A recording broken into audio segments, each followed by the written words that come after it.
కేసీఆర్ మౌనం విలీనం కుట్ర.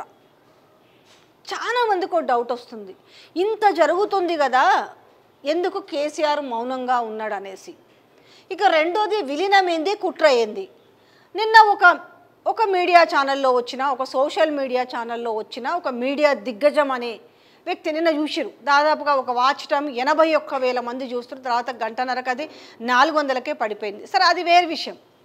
అయితే ఢిల్లీలో ఎవరైతే ఇప్పుడు ఇటు బీఆర్ఎస్ వర్కింగ్ ప్రెసిడెంట్ కేటీఆర్ కావచ్చు, బీఆర్ఎస్ మాజీ మంత్రి హరీష్ రావు కావచ్చు, వీళ్ళు పోయి ఢిల్లీలో మకాం వేసిరు. ఈ మకాం వెనుక పార్టీ విలీన ప్రక్రియ ఉంటుంది బీజేపీతో అనేది నిన్న ఒక 10 బ్రేకింగ్ ప్లేట్స్ అట్లా పోతారు ఇట్లా వచ్చు ఒక 10 బ్రేకింగ్ ప్లేట్స్ చెప్పారు. అంటే ఒక బ్రేకింగ్ న్యూస్ భూమి బద్దలయ్యే విషయం అని చెప్పి.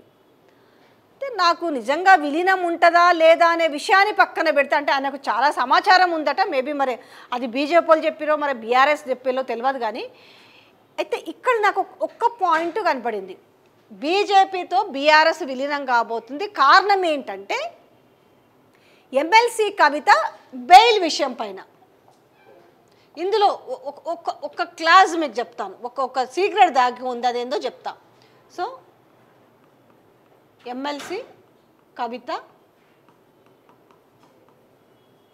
బెయిల్ విషయం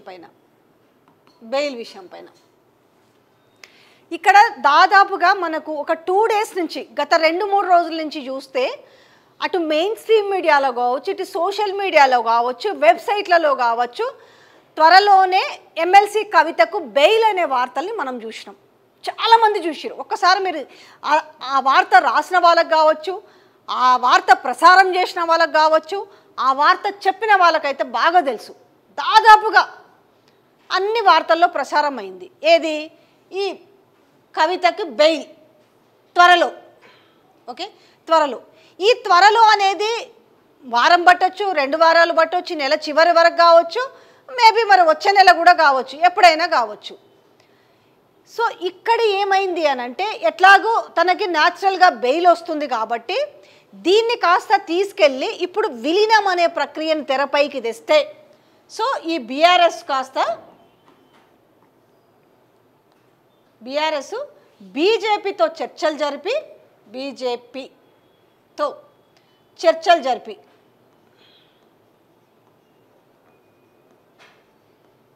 సో ఈ బీజేపీతో చర్చలు జరిపి ఇక్కడ బెయిల్కు తీసుకొస్తున్నారు అనేసి. అందువల్లనే కవితకు బెయిల్ రాబోతుంది అనేది వాళ్ళు అసలు కవిత బెయిల్ వెనుక మేము ముందే చెప్పిన చూసిరా, వీళ్ళిద్దరు ములాఖాతు కాబోతున్నారు బీఆర్ఎస్ అండ్ బీజేపీ. సో దాని గురించి అసలు 10 ఏళ్ల ఉద్యమ పార్టీ రేపు చరిత్రలో ఒక శకంగా మిగిలిపోతుంది అనేసి కొంచెం అగ్రెసివ్ తోటి కొంచెం ఘాటు వ్యాఖ్యలు ఘాటు మాటలతో చెప్పారు. ఎందుకంటే అలా చెప్తేనే ప్రజలకు అర్థమవుతుంది కాబట్టి. సో ఇది నేచురల్గా వచ్చే బెయిల్, ఎందుకంటే అది నేరం, నిందితుడు కావచ్చు, దాని తర్వాత ప్రూవ్ కావాలి, ఎన్నో కేసులు చూసినాం. ఈ నేపథ్యంలో ఖచ్చితంగా ఎన్నాళ్ళకో కొన్నాళ్ళకి బెయిల్ అనేది ఎవరికైనా, నాట్ ఈవెన్ ద కవిత కావచ్చు, లేదంటే కేజ్రీవాల్ కావచ్చు, మన జగన్మోహన్ రెడ్డికి జైలుకు పోయిన విధానం కావచ్చు, లేకపోతే మన తెలంగాణ ఇప్పుడున్న సీఎం ఓటుకు నోటు కేసులో ఆయన జైలుకు పోయినప్పుడు కావచ్చు, స్కిల్ డెవలప్మెంట్ కేసులో చంద్రబాబు నాయుడు పోయింది కావచ్చు, ఎవరైనా శాశ్వతంగా అయితే జైళ్ళల్లో కూర్చోలేదు కదా. ఇప్పుడు బాజాప్తా ఓటుకు నోటు కేసులో వీడియోతో పట్టుబడిన, మనం వీడియోలో చూసినాం, డబ్బుల సంచితో పోయి రెడ్ హ్యాండెడ్గా దొరికిన వ్యక్తి ఇలా రాష్ట్రానికి సీఎం అయిండు, జైలుకు పోయొచ్చి, చెర్లపల్లి జైలుకు పోయొచ్చి. ఈరోజు ఇన్నేళ్ల నుంచి, ఆ రోజు నుంచి ఈ రోజు వరకు ఆయన చెర్లపల్లి జైల్లోనే ఉన్నాడా. తర్వాత స్కిల్ డెవలప్మెంట్ కేసులో ఆయన గురువు అరెస్ట్ అయిండు కదా, ఆయన జైల్లో ఉన్నాడా, తర్వాత బెయిల్ వచ్చిందా? దాని కేసుకు సంబంధించిన న్యాయస్థానాల్లో పూర్వాపరాలు పరిశీలించిన తర్వాత దానికి సంబంధించిన కంపల్సరీ బెయిల్ వస్తుంది. గతంలో కనిమొలి కావచ్చు, చాలా మంది ఉన్నారు, ఈ లిస్ట్ పెద్దదే. బెయిల్ రాకుండా జైల్లోనే ఉండిపోయాయంటే అంత పెద్ద కేసా. సో దీనికి సంబంధించిన ఆ సోకాల్డ్ పెద్ద మనిషికి కూడా తెలుసు. కాకపోతే ఈరోజు ఏం చేయాలి, తెలంగాణలో ఒక ఫ్లేరప్ ఇవ్వాలి. సో వీళ్ళు పోయేసి బీజేపీతో విలీనానికి ఒప్పుకున్నారు కాబట్టి సో ఇక్కడ ఈ కవితకు బెయిల్ రాబోతుంది అనేది మేము చెప్పాలనుకున్న అంశం. దాన్ని తిప్పి తిప్పి అందులో చాలామంది చెప్తూనే ఉన్నారు కదా, ఇది ఒక ఫాల్తు న్యూస్ అనో ఫేక్ న్యూస్ అనో, సరే ఎవరి అభిప్రాయం వాళ్ళది. కానీ కొంచెం ఎవరైనా లోతుగా వెళ్ళి పరిశీలిస్తే ఇప్పటికిప్పటికీ ఏదో దేశ రాజకీయాల్లో విస్ఫోటనం జరగబోతుంది, ఒక సునామీ రాబోతుంది అనేసి. రెండోది విలీన ప్రక్రియ గురించి, సరే వాళ్ళు ఏం డిసైడ్ చేసుకున్నారు, ఏం చేసారు, పార్టీల వ్యవహారాలతో మనకు సంబంధం లేదు. కొన్ని లాజిక్ అంశాలు మాట్లాడదాం. బీఆర్ఎస్ వెళ్ళి బీజేపీతో ఈరోజు పొత్తు కూడా కాదంట, విలీన ప్రక్రియని. రెండోది ఇప్పుడు బీజేపీ పార్టీ కూడా సెంట్రల్లో ఒక మునిగిపోతున్న నావ లాంటిది. అది ముక్కుతా మూలుగుతా తుమ్మితే ఊడిపోయే ముక్కులాగుంది. ఆయన ప్రధానమంత్రి పదవి కావచ్చు, బీజేపీ అలా అధికారంలో ఉండడానికి. ఈరోజు అటు చంద్రబాబు నాయుడు కావచ్చు, ఇటు నితీష్ కుమార్ కావచ్చు, ఎటు టర్న్ తీసుకున్నా కూడా ఆ పరిస్థితి ఎట్లుంటుందో తెలుసు. ఇట్లాంటి నేపథ్యంలో ఎన్నో ఒడిదుడుకులు ఎదుర్కొన్న ఆనాటి టీఆర్ఎస్ కావచ్చు, ఈనాటి బీఆర్ఎస్ కావచ్చు, ఏ అంశం మీద ఈరోజు విలీనం అవుతుంది, విలీనం వల్ల వచ్చే లాభం ఏంటనేది కూడా ఒక లెక్క వేసుకోవాలి కదా.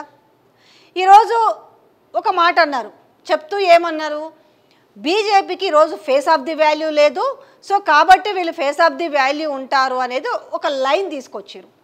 ఆ మాట మాట్లాడినప్పుడు ఫేస్ ఆఫ్ ది వాల్యూ బీజేపీలోకి లేకపోతే, సరే తెలంగాణలో ఎంతో కొంత మీరు చెప్పినంత అసలు బీజేపీ పార్టీనే తెలంగాణలో ఒక ద్రోహులుగా చిత్రీకరించిన నేపథ్యంలో మొన్న అసెంబ్లీలో 8 సీట్లు కావచ్చు, ఎంపీ సీట్లలో 8 సీట్లు కావచ్చు, వాళ్ళకి ఎంతో కొంత ఫేస్ ఆఫ్ ది వాల్యూ లేకుండానే తెచ్చుకున్నారనే క్వశ్చన్ మార్క్ కూడా అవుతుంది కదా. సరే ఇప్పుడున్న ఈటల రాజేందర్ కావచ్చు, ఒక డీకేఆర్న కావచ్చు, ఒక రఘునందన్ రావు కావచ్చు, ఒక కిషన్ రెడ్డి కావచ్చు, ఒక బండి సంజయ్ కావచ్చు, ఒక ధర్మపురి అరవింద్ కావచ్చు, వీళ్ళు ఎవ్వరు కనబడతలేరా వీళ్ళకి? రెండోది 39 మందిని గెలుచుకున్నారు, 1 ఓట్ల పర్సెంటేజ్ వచ్చి ఇద్దరికి ఎంత? సో కాంగ్రెస్కి టీకాంగ్ కదా, టీకాంగ్ ప్లస్ బీఆర్ఎస్కి ఓట్ షేర్ ఎంత తేడా ఉందంటే జస్ట్ 1.8% తేడా, జస్ట్ ఇంతే. 1.8% తేడాతోటి వీళ్ళకి 64 సీట్లు వస్తే వీళ్ళకి 39 వచ్చినాయి. ఇక్కడ ఉన్న ఈ తేడా ఎంత ఉంది, ఎంత తేడా? జస్ట్ 1.8% ఓట్ల శాతం మాత్రమే తేడా ఉంది. ఇంతమంది వీళ్ళని ఎక్సెస్గా కోరుకున్నారు. ఓకే, సో దీంట్లో 38కి వచ్చిరు వీళ్ళు. ఎట్లా? లాస్యానందిత కంటోన్మెంట్ లాస్యానందిత ప్రమాదవశాత్తు కారు యాక్సిడెంట్లో మరణించడం వల్ల 39 నుంచి 38కి వచ్చిరు. దాంట్లో నుంచి ఈరోజు ఒక 10 మంది పోయినరు. ఇంకెంతమంది ఉన్నారు? 28 మంది ఉన్నారు. ఓకే, ఈ నేపథ్యంలో ఇప్పుడు వాళ్ళు ఆల్రెడీ పోయిన ఎమ్మెల్యేల పైన సో అనర్హత వేటు వెయ్యాలనేసి ఇప్పుడు హైకోర్టుకు వెళ్ళారు. సో హైకోర్టు నుంచి అది సుప్రీంకోర్టుకు వెళ్ళొచ్చు. 10 మందికి పడుతుందా అంటే 10 మందికి పడుతుందా? ముందల ఒక్కరికి పడినా కూడా, ఒక్కరికి పడినా ఈ రిమైనింగ్ 9 మంది ఇళ్ళ నుంచి ఒక దానం నాగేందర్ తీసుకొని ఒక్కరికి వేటు పడినా కూడా దానం. సో ఈ మిగతా 9 మంది ఎమ్మెల్యేలు 3-4 వెనక్కి రావచ్చు, లేదంటే వాళ్ళు కంప్లీట్గా న్యూట్రల్గా ఉండే అవకాశం కూడా ఉంటుంది. అంటే ఇప్పుడు మీకు శాసనసభలో కూడా చూసుకుంటే చాలా గట్టిగానే వాళ్ళ వాయిస్ వినిపిస్తున్నారు కదా. బీఆర్ఎస్ చాలా స్టాండర్డ్గానే ఉన్నారు కదా. ఏదైతే కాంగ్రెస్ పార్టీ ఇచ్చిన హామీలపైన గట్టిగానే కొట్లాడుతున్న నేపథ్యంలో ఈరోజు కేవలం తన బిడ్డ బెయిల్ కోసము విలీనం చేస్తాడా అనే వార్తలు కూడా రెండో సైడ్ కూడా వస్తుంది. ఆలోచన చేస్తున్నారు తెలంగాణ ప్రజలు.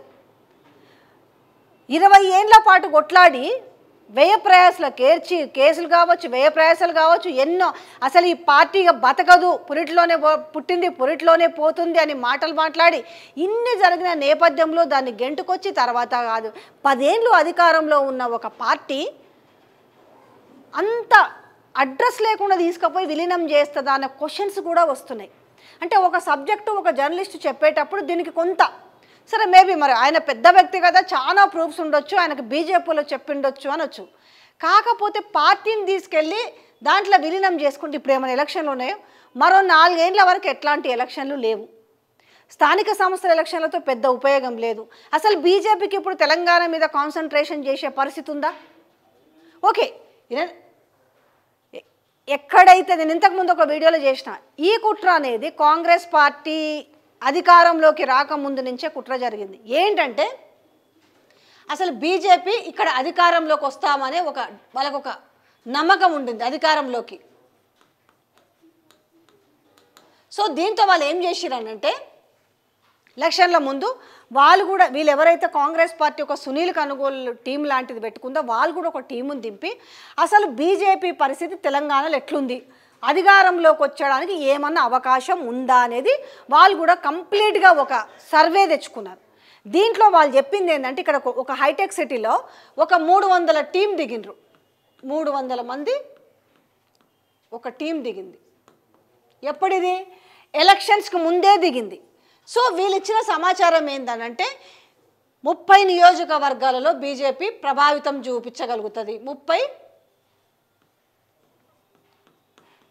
నియోజకవర్గాలలో సో గట్టిగా సీట్లు గెలుచుకునే అవకాశం ఒక 15 నియోజకవర్గాల్లో మాత్రమే ఉంటుంది. ఒక 15 నియోజకవర్గాలలో. సో ఇది వాళ్ళు ఇచ్చిన రిపోర్ట్. ఈ రిపోర్ట్ ఇచ్చారు వాళ్ళు. సో అప్పటికి అమిత్ షా కావచ్చు, మోదీ నిర్ణయించుకునేమంటే ఓహో మనం ఇంకా ఇక్కడ పాగా వేయలేము, గెలిచే అవకాశం లేదు. అయితే ఏం చేయాలి ఇక్కడ? అప్పుడున్న రిపోర్టు ప్రకారం ఏంది, బీఆర్ఎస్ఏ విజయం సాధించే అవకాశాలు మెండుగా కనిపిస్తున్నాయన్న రిపోర్టు కూడా ఇదే టీం ఇవ్వడంతో ఇదే మళ్ళా తెలంగాణ తొలి ముఖ్యమంత్రి కేసీఆర్ మళ్ళీ మూడోసారి కనుక సీఎం అయితే కనుక ఎందుకంటే ఆయన ఆల్రెడీ నేను దేశ రాజకీయాల్లో ఒక చక్రం తిప్పబోతాను, ఒక మార్పు తేబోతాను అనేది ముందుగానే అది ఊహించినట్టుగా జరిగింది. కాకపోతే ఇక్కడ ప్లాన్ రివర్స్ అయింది. ఇక్కడ మోడీ ఏమనుకుంటే మూడోసారి ఇక్కడ ఈయన కనుక అధికారంలోకి వస్తే ఇక్కడ జాతీయ రాజకీయాల్లోది ఒక గట్టి స్టాండర్డ్ పర్సన్ అవుతాడు కాబట్టి సో ఇది ఎట్టి పరిస్థితుల్లో ఇక్కడ బీఆర్ఎస్ గెలవద్దు. సో అక్కడ వేసుకున్న స్కెచ్చే బడే భాయ్ అనే వరకు వచ్చింది. రేవంత్ రెడ్డి మోదీని బడే భాయ్ అంటే మీరు అసెంబ్లీలకు మీరు పార్లమెంటు మాకు అనే ధోరణిలో ఒక లాబీయింగ్ జరిగిందనేసి ఇప్పుడిప్పుడే అంటే కొంతమందికి ముందే తెలుసు, చాలా మందికి ఇప్పుడు బయటకు వస్తున్న అంశం ఇది. ఎట్టి పరిస్థితుల్లో కేసీఆర్ మళ్ళీ గెలవకూడదు. గెలిస్తే మాత్రం దేశ రాజకీయాల్లో అటు కేజ్రీవాల్ ఆయన ఫ్రంట్ అని పోతున్నాడు, దేశ రాజకీయాలు చక్రం తిప్పుతారని ఒకవైపు ఈయన పోతున్నాడు. కాబట్టి సో అక్కడ వాళ్ళకు ఒక ఇది దొరికింది. ఏం దొరికింది అయ్యా వాళ్ళకు అనంటే వాళ్ళకు దొరికిన ఒక కీలకమైన అంశం ఏముండే, సో లిక్కర్ పాలసీ. ఆ లిక్కర్ పాలసీని ఒక దాన్ని చేసుకొని అక్కడ కేజ్రీవాల్ని ఒత్తేసి ఇక్కడ కేసీఆర్ కూతుర్ని గుప్పిట్లో పెట్టుకున్నారు. ఈ గుప్పిట్లో పెట్టుకొని ఇప్పటికి ఇంకా అంటే మొన్న కూర్చొని ఒక వ్యక్తి ఇంటర్వ్యూ నేను చేసినప్పుడు చెప్పారు కదా, బాహాటంగా 5 లక్షల కోట్ల స్కామ్ జరిగితే ఇదే అమరావతి మీద ఎట్లాంటి చర్య ఉండదు, జస్ట్ 600 కోట్లు ఇక్కడ జరిగాయి, ప్రభుత్వానికి నష్టపోయిందని చెప్పేసి ఎవరైతే అప్రూవర్లుగా బయటకు వస్తారో ఆ అప్రూవర్లను బెదిరించుకొని పెట్టిన కేసు మీద నిలబడుతున్న బేస్ మీద జరుగుతున్న లిక్కర్ పాలసీ. దీనిపైన కాంగ్రెస్ పార్టీ ఎంత బ్లేమ్ చేయాలో వాళ్ళకు ఒక అవకాశం దొరికింది. ఎంత బ్లేమ్ చేయాలో అంత బ్లేమ్ చేయడంలో చాలా బాగా సక్సెస్ అయ్యారు. సో కాంగ్రెస్ పార్టీ ఎమ్మెల్సీ కవితని బ్లేమ్ చేయడంలో కూడా అంతే సక్సెస్ అయ్యారు. ఒక ఆడపిల్లని, ఒక మహిళని, సో దాంట్లో ఉన్న న్యాయస్థానంలో ఉన్న ఒక కేసు విషయంలో వాస్తవాలు తెలుసుకోకుండా ఎన్ని మాట్లాడినరు, ఎన్నెన్ని తమ్నెయిల్స్ పెట్టిరు. ఇవాళ అదే కాంగ్రెస్ పార్టీ ప్రభుత్వం మీద ఇలా నిజాలు మాట్లాడితే మేము దీనిపై నిర్బంధం తెస్తాము, కేసులు పెడతాము, అణిచివేస్తాము అంటున్నారు. అయ్యాల నిజంగా కేసు ఎంత, కేసులో ఉన్న లూప్ హోల్స్ ఎంత, కేసులో ఉన్న నిజం ఎంత పట్టించుకోకుండా ఎన్ని మాటలు రాసిరు, ఎంత రాసిరు. సో ఇవన్నీ మళ్ళీ వండి వారుస్తూ ఈరోజు ఏం చేస్తారంటే తనకు న్యాచురల్గానే బెయిల్ రాబోతుంది, కానీ వీళ్ళు విలీనం చేస్తానని చెప్పడంతో ఇక్కడ కవితకు బెయిల్ రాబోతుంది అనే అంశాన్ని ఫైనల్గా చెప్పదలుచుకున్నారు. అంటే కొన్ని ముందే ఊహించి వేణుస్వామి చెప్పేవాడు కదా, కొన్ని ముందు ఊహించి చెప్తుంటాడు, కొన్ని అట్లా అడ్డిమారి గుడ్డిసూటిగా తగులుతుంటాయి, అట్లా తగులుతాయి కొన్ని. అట్లనే వీళ్ళకు కూడా రేపు బెయిల్ వస్తే ఏమవుతుంది అని అంటే ఇగో నేను చెప్పిన చూసినావా ఆ రోజు, ఇదే నేను చెప్పిందే నిజమైన చూసినావా, లాబీయింగ్ అక్కడ సక్సెస్ అయింది కాబట్టి కవితకు బెయిల్ వచ్చిందని రేపు తన ఖాతాలో వేసుకోవడానికి జరుగుతున్న ఒక ప్రక్రియ ఇది. సో ఏదైనా కూడా సునిశ్చితంగా పరిశీలిస్తే వాస్తవాలు బయటకు వస్తాయి. కానీ ఆ వాస్తవాలు అనేవి బయటికి రాకుండా ఎంత పెద్ద మీడియా కుట్ర జరుగుతుందో కూడా అర్థం చేసుకోవచ్చు.